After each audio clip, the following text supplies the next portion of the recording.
Bonsoir Boris Cyrulnik. Voilà, Bonsoir. nous sommes en direct avec vous sur le plateau de BFM TV. Vous êtes bien sûr neuropsychiatre, psychanalyste, enseignant, écrivain. Vous avez fait de très nombreux livres. Mais bon, et vous êtes l'auteur et en tout cas celui qui a développé la notion de résilience en France, on va en parler. Mais vous n'aviez jamais raconté vraiment votre histoire. C'est ce que vous faites dans ce livre, Sauve-toi, la vie t'appelle, chez Odile Jacob. Et c'est la première fois que vous parlez de vous de cette façon, alors même que vous soignez, que vous aidez les enfants qui parfois ont vécu des traumatismes semblables aux vôtres. Alors on va essayer de comprendre. Je vais d'abord lire le début de votre livre. Lors de ma première naissance, je n'étais pas là. Mon corps est venu au monde en juillet 1937 à Bordeaux. On me l'a dit, je suis bien obligée d'y croire puisque je n'en ai aucun souvenir. Ma seconde naissance, elle, est en pleine mémoire. Une nuit, j'ai été arrêtée par des hommes armés qui entouraient mon lit. Ils venaient me chercher pour me mettre à mort. Mon histoire est née cette nuit-là. Et c'est en 1944. Et d'une certaine façon, vous venez à la vie ce jour-là, le jour de votre arrestation par les nazis. C'est-à-dire, je viens à mon histoire. Je suis venu à la vie avant.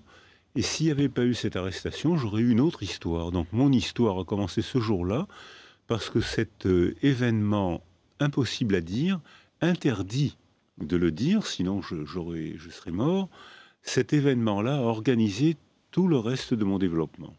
C'est ce que vous racontez dans le livre, c'est-à-dire que vous nous donnez un peu des flashs sur cette période incroyable, enfin très dure pour un enfant. Vous avez 6 ans, vous êtes hébergé ensuite par des familles, surtout vous fuyez, vous arrivez à vous sauver. Comment c'était ? C'était pas dur. C'est-à-dire que c'était pas dur parce qu'un enfant a besoin de pensées binaires. Tout ce qui n'est pas gentil est méchant, tout ce qui n'est pas grand est petit, tout ce qui n'est pas homme est femme. Et on organise sa vie avec des pensées claires comme ça. Or là, pendant la guerre, mon monde était clair. Il y avait les méchants, qui étaient les Allemands et surtout les miliciens, la Gestapo, et les gentils, les justes, qui m'entouraient et qui se relayaient pour protéger un enfant qu'ils ne connaissaient pas. Donc j'étais entouré de gens gentils, qui me parlaient gentiment, qui me sécurisaient, qui me protégeaient des méchants, qui ont été vaincus, puisque à la fin de la guerre, les surhommes allemands se sont réhumanisés dès l'instant où ils ont perdu la guerre. Et ce que vous racontez, c'est donc après cette arrestation, vous êtes amené dans une synagogue, comme tous les autres juifs de Bordeaux raflés ce jour-là ou cette nuit-là, et vous arrivez à vous cacher dans le plafond, vous échappez à la Gestapo, vous vous retrouvez à l'extérieur devant une ambulance, et vous vous cachez sous le brancard d'une femme blessée, et une infirmière vous fait signe et vous cache. Et à ce moment-là, un homme, un nazi sans doute, vous regarde et vous avez le sentiment qu'il vous laisse partir. Mais en fait, tout ça, c'est faux. Vous avez enquêté et c'est pas ça. Non.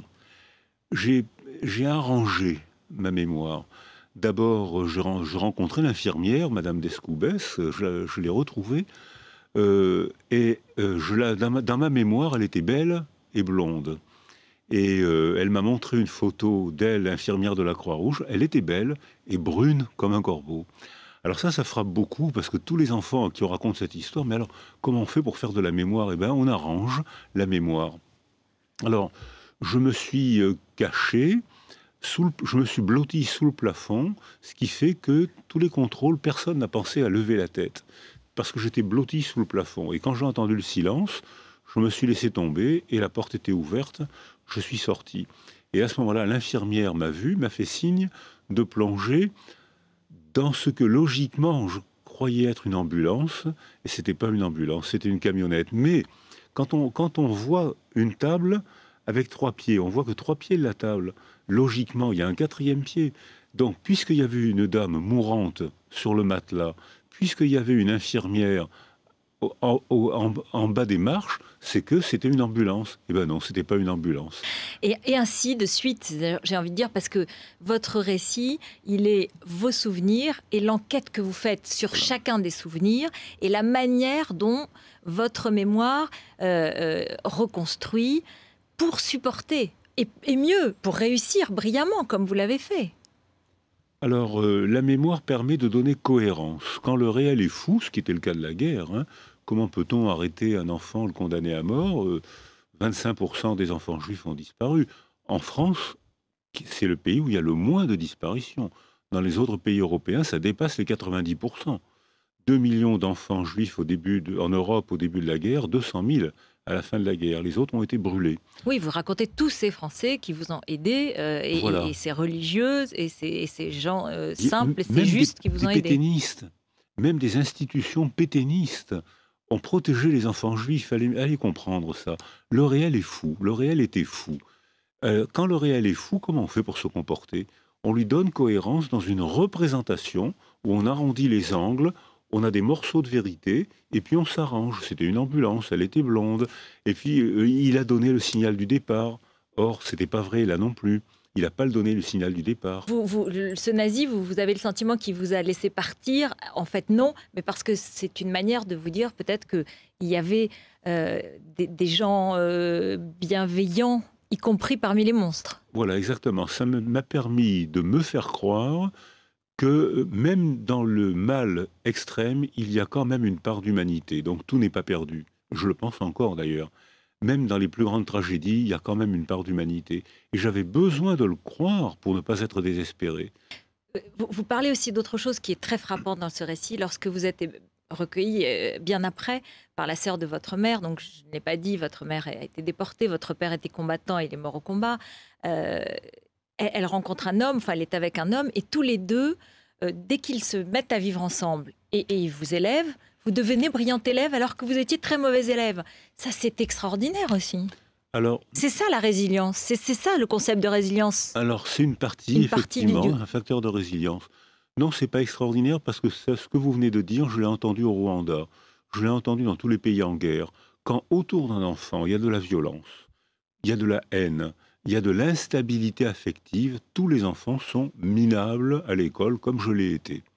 Et tous me disent, dès l'instant où il y a une structure affective et sensée autour de l'enfant, il rattrape son retard en quelques mois. C'est-à-dire que l'intelligence n'est pas du tout une qualité cérébrale, l'intelligence est une qualité affective. Quand on est sécurisé, on éprouve le plaisir de jouer à l'école et d'apprendre à l'école. Et dans ce cas-là, on peut devenir très bon élève très rapidement. Et ce qui est donc extraordinaire dans votre livre, c'est que vous parlez de vous parlez de votre histoire, vous parlez de votre mémoire, et il y a vraiment des moments poignants. Mais vous parlez de nous tous. Vous parlez des enfants qui ne réussissent pas à l'école. Pourquoi? Attachement, sécurité. Vous parlez justement de la manière dont on peut s'en sortir, cet attachement, cette sécurité qu'on peut avoir dès l'enfance. Vous parlez aussi du silence, parce que vous avez quand même gardé le silence très très longtemps. Pourquoi? Je ne l'ai pas gardé. On m'a imposé le silence. Je n'ai pas gardé le silence. J'ai parlé. Alors pendant la guerre, il ne fallait pas parler, sinon je serais mort. Mais après la guerre, j'ai parlé. Et j'ai parlé à des sourds. C'est-à-dire que tout le monde me disait « Mais qu'est-ce que tu racontes ?» Ou alors celui qui m'a fait taire pendant très longtemps, c'est un monsieur gentil qui m'a écouté et qui m'a dit « Tu racontes de belles histoires ». Il m'a donné une piécette et il m'a dit « Va t'acheter des bonbons ». Je me suis dit « Bon, ben, c'est pas la peine de parler aux adultes. Ils peuvent pas comprendre. » Donc on m'a fait taire. C'était un peu confortable. Ça m'arrangeait un peu. Mais tout le monde est complice du déni, moi parce que c'était trop dur à dire, et vous parce que c'était trop invraisemblable à entendre, insupportable à entendre, dont tout le monde était d'accord. Il fallait reconstruire la France aussi.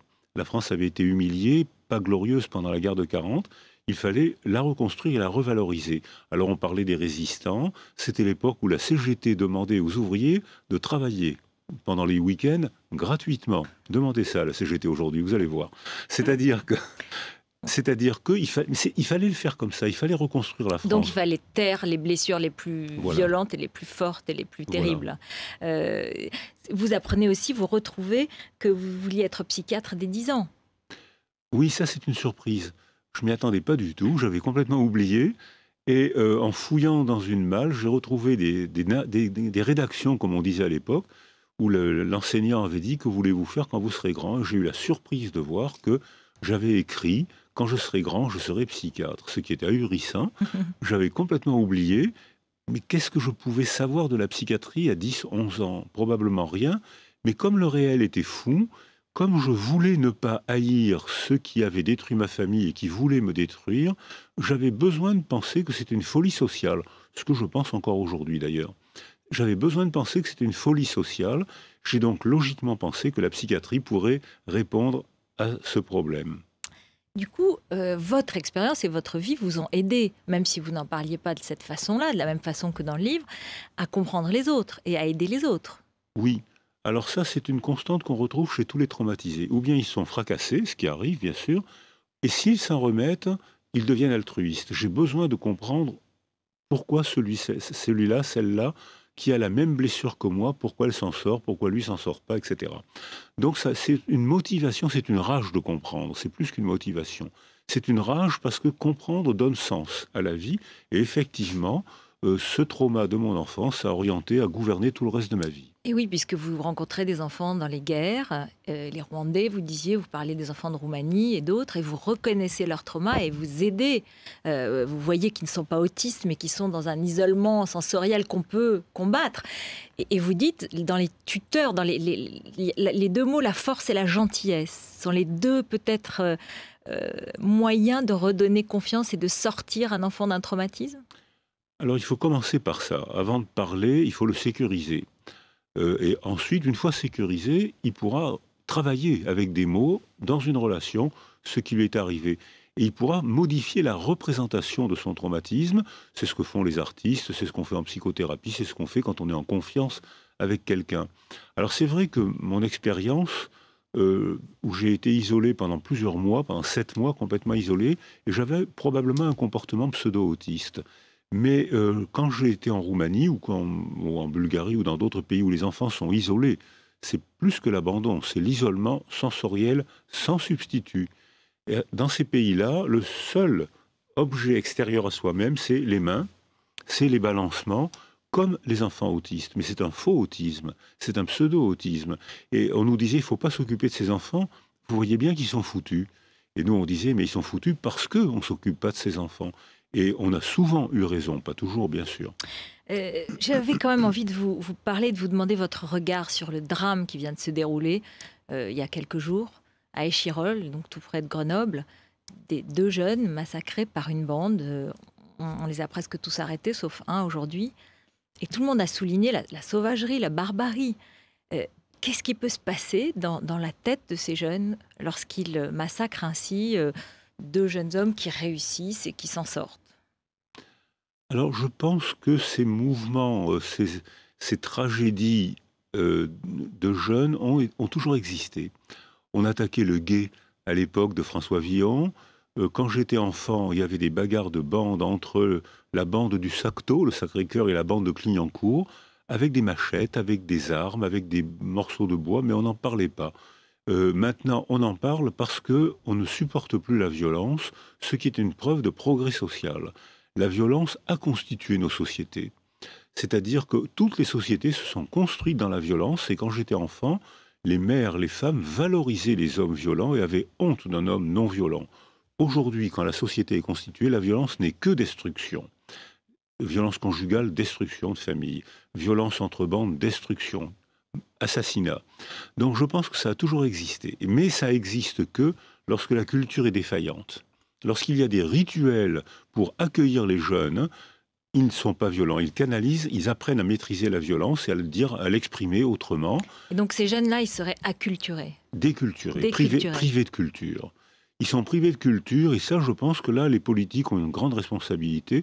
C'est-à-dire que dans ces quartiers, il y a des isolats sans culture, et lorsque des jeunes qui ont l'appétit de vivre et la violence en eux, lorsque ces jeunes sont privés de culture, ils redécouvrent les processus archaïques de la socialisation, c'est-à-dire la loi du plus fort et la violence. Et est-ce qu'on peut les récupérer, ces jeunes? Est-ce qu'on Oui, peut? clairement oui. Clairement, oui. Alors, bien sûr, c'est plus ou moins facile selon le développement. Il y a des grands pervers qui sont difficiles à récupérer, mais c'est très rare, les grands pervers. La plupart du temps, ces enfants se laissent... Ces enfants, ça m'a échappé. Ces jeunes... Oui, non, mais il y en a un qui est mineur en l'occurrence, les autres sont majeurs, mais il peut y avoir Voilà. des mineurs, bien sûr. Il y a une contagion émotionnelle. S'il n'y a pas de culture autour d'eux, ils se laissent entraîner par celui qui induit la violence. Et il y a une érotisation de la violence, un plaisir extrême à la violence. Et ils se laissent entraîner. Si on change le contexte, la plupart d'entre eux vont apprendre avec plaisir, avec bonheur, la culture. Mais il faut leur proposer une culture. Voilà, sur ce message d'espoir. Merci beaucoup, Boris Cyrulnik. Merci à vous. D'être venu sur le plateau de BFM TV. Donc, Sauve-toi, ta vie t'appelle, chez Odile Jacob. C'est bouleversant. Merci.